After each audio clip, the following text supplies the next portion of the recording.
نبی کریم علیہ الصلوۃ والسلام نے ارشاد فرمایا کہ تیسری اسلام کی عبارت کی جو تیسری بنیاد ہے وہ نماز ہے.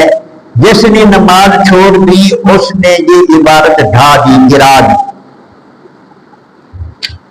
جس نے نماز چھوڑ دی اس نے یہ عبارت کیا ہو گیا؟ گرا دی.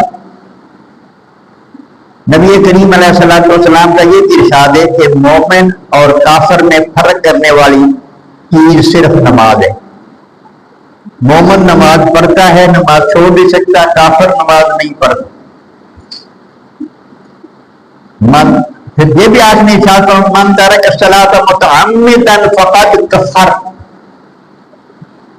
جس نے جان بوجھ کر نماز چھوڑ دی بے شک اس نے کفر کیا.